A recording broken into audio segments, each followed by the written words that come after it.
So, as most of you know by now, I've been talking about so many of the Nintendo consoles. I mean, everyone knows. Dude, I asked my mom the other day and she already knew about it. And what I can tell you is that the Nintendo DS Lite at the end of the day is probably, I don't think it's one of the most important consoles ever made, but it's one of the most important consoles in my lifetime of all time, in my opinion. This was actually, I think, the first console that I ever owned that I was gifted pretty much from my family. And I think I had it when I was like 10 years old or something. And I still have the same exact one. And at the end of the day, the DS Lite, in my opinion, was one of the most important consoles in my life. And it's just so funny because at that time there was just this whole like Nintendo DS versus PSP thing. Same thing how we have now with PlayStation and Xbox. And I can definitely tell you at the end of the day, which I say that a lot, the DS Lite, if I could marry a video game console, it'd probably be this one. That might be TMI, but I just had to say it. Now, this console came out in 2006. Actually, it was announced in 2006. It didn't come out until a little bit later. In some countries, it didn't even come out until like 2007 in Korea, for example. But for sure, whenever I would do anything with my DS Lite, it was just such a futuristic console. Now, I do think the dual screen thing is kind of a gimmick. I'm surprised Nintendo kept it for that long. But I feel like as soon as they made it with a dual screen, they were like, all right, we have to just keep going with it. But it definitely made this console look a little bit different, actually really different, against the competitors. Now, the DS Lite was the successor to the original Nintendo DS, which is another console that we already hit on this channel, so you can go back and watch that video if you want to. But I said for that video that the DS was worth it as a collector's item, and also if you want to go ahead and play video games and stuff. But I would have recommended anybody who was planning on picking up a DS outside of, an actual investment to pick up the Nintendo DS Lite. This console, going from the original Nintendo DS to the DS Lite, was such a big upgrade in so many different ways, including but not limited to the design. The design language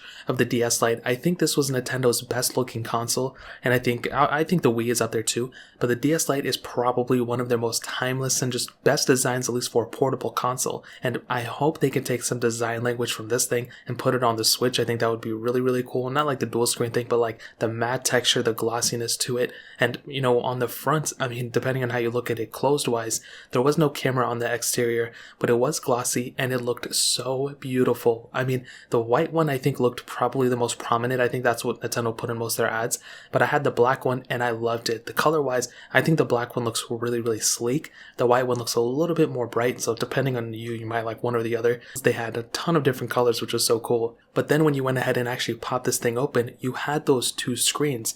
Now, I think they were roughly around the same size as the previous gen. They may have been a little bit smaller, a little bit bigger. But when you look at the original Nintendo DS screens and you look at these screens on this, specific device, there was such a big improvement. And I never noticed it until recently, not too long ago, when I actually went ahead and actually bought this thing for the first time. It was a couple years ago. And I was like, wow, there is a big difference between these two things. And for sure, at the end of the day, the Nintendo DS Lite, and that standpoint, is a legend in and of itself. That is such a beautiful thing that this console had. You had the D-pads, the A, B, X, Y buttons on the side, start and select, and other than that, and you had a microphone on it too, which is pretty funny. Left and right triggers on the top, and that was pretty much it on the inside. There was nothing super crazy, and I actually did like that a lot. It was a very minimalistic console. It reminded me a lot of something like a Nexus 5 at that time, and at the end of the day, this is seriously one of the best aspects of this console for sure. Now, you had the game card up top, and you had the Game Boy Advance slot on the bottom, so you could actually go ahead and, have some backwards compatibility at this thing. And this was another humongous advantage of this thing that, once Nintendo actually went ahead and removed it with the Nintendo DSi, a lot of people were not happy about it, and rightfully so,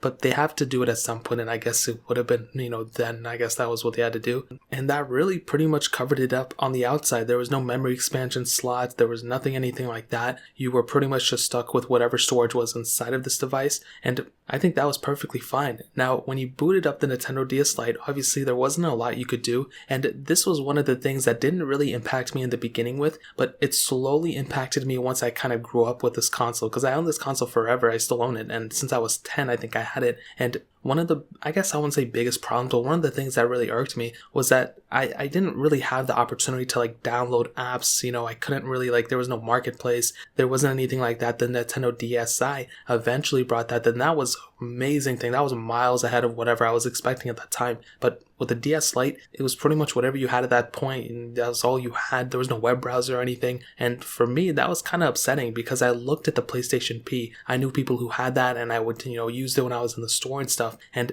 I was just kind of upset. I was kind of jealous about it. But as of right now, when I'm playing with both consoles, because I own all the consoles now, I can definitely tell you there is less of a difference than I thought. I mean, the DS Lite kills it when it comes down to just the, game selection that it has, especially the availability of the games. I mean, I can easily go buy, games in really good condition for like pennies on the dollar now. Where the PSP games, there were a lot because of the UMD slot. That really ended up breaking a lot of PSP games in and of itself. There were scratches and stuff on the disc inside of the UMD slot. But the main advantage of the PSP was just the feature set. There were so many features on the PSPs, and that was one thing you never really could go through. That was always like it's like you almost had to have both. One didn't really substitute for the other one, but having both is amazing. It's kind of like having the Nintendo Switch and the PS5 right now. They're like both gaming consoles, but they're like different things. Now, Nintendo eventually stopped, producing the DS Lites. They eventually kept producing the DSi's and 3DS's and now the Switches, and I don't think Nintendo is ever going to make another type of dual screen device. I don't think they're ever going to do it unless they make, a phone, which they were planning on doing just like 2 years ago or something. And I think one of the most important things about the DS Lite in 2021, and honestly one of the main reasons why I'm still recommending to pick this console up, especially over the original DS, would probably come into the game selection. There are so many games available for the DS that are so cheap still, and funny enough, I don't know how popular this video is going to get. If it gets like 1,000 views, then it's whatever, but if it gets like 100,000 or a couple 100,000 views, then one little secret I would tell you is that if you go on eBay and you just search up DS Lite, you sort by the, lowest prices, and you specifically set your, shipping conditions worldwide so they can ship to you from any part of the world. I don't know what it is with Japan, but dude, these Japanese Nintendo DS's, they just ship them out and sell them like crazy for pennies on the dollar. It's insane. I was able to buy like a ton of DS's at one point, or I was planning on buying them. They were like $7 each, like $10 each sometimes. And this was just like a year and a half ago. It was crazy. I should have bought a ton of them. I don't know if they went up in value now, but they were like in perfect working conditions. They had a ton of stickers on them that I would have just peeled off. But that's like one of my favorite secrets to tell people. If you want to pick up a DS Lite, you can literally get them for like $10 shipped to you from Japan on eBay if you really want to. And it's the same type of condition for the games themselves. Now, I wouldn't recommend buying an R4 card, but I did buy like a R4 card, if you know what that is. Basically, it just allows you to, put some homebrew on your, DS, and that's pretty much what I did. And I didn't, pirate any games or anything, but whatever ROMs I had at the time that I legally bought, I would go ahead and put them on the R4 card so I can go and use it. But I had a really good time with that specific R4 card as well, and that was another huge asset of this specific device, was just being able to go ahead and, mod it super easily. Like, it was unbelievably easy how easy it was to mod this thing.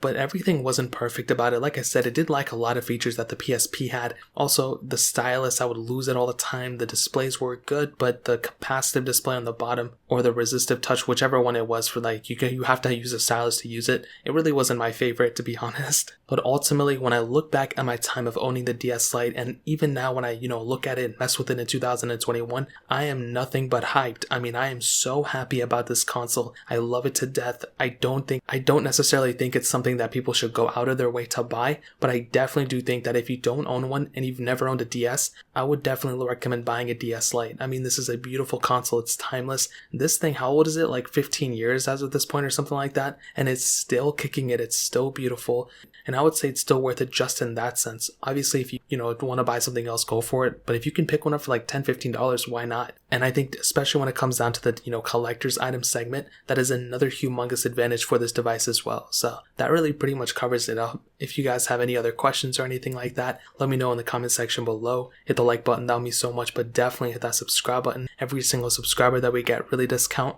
so it means so much if you guys can hit that. Also, check out the other links down in the description as well. My Twitter, my Instagram, my other channels. More importantly than everything else, I love every single one of you guys. Hopefully I'll catch you guys in the next video. Peace out till then.